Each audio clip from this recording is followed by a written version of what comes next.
A military media unit run by Hezbollah, a key ally of Damascus, said the advancing forces were heading to the garrison's camp on the city outskirts. Islamic State is in confusion. There is no leadership or centralized control, said a commander in the military alliance supporting Syrian President Bashar al-Assad. Hemmed in on all sides, Islamic State, which ruled over millions of people in both Iraq and Syria at its peak in 2014, is falling back on a last Euphrates stronghold downstream of Deir Al-Zor city in the towns of Al-Mayadin and Al-Bukamal, near the border with Iraq.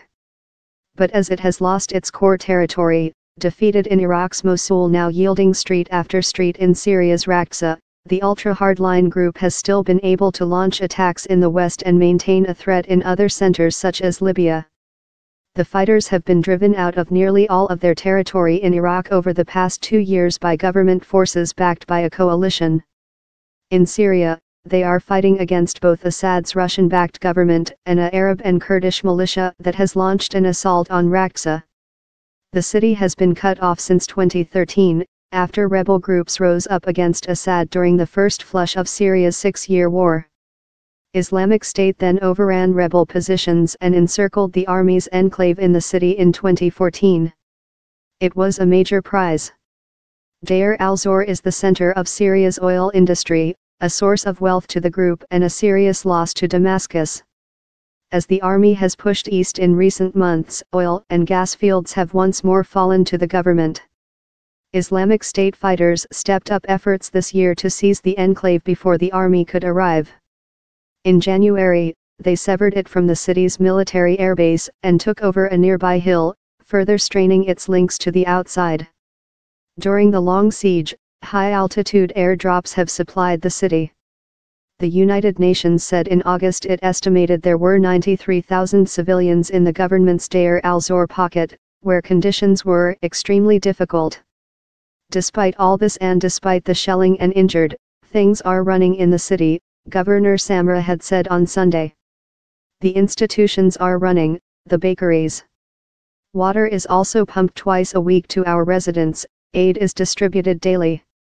Those offensives have accelerated since linking up last month, taking swathes of land from Islamic State except for a small zone near the town of Al-Salamiyah. The militants still control much of Deir al-Zor province, including half the city. Heavy Russian air cover has helped the Syrian military and allied forces march toward the city, Russia's defense ministry said in a statement on Monday.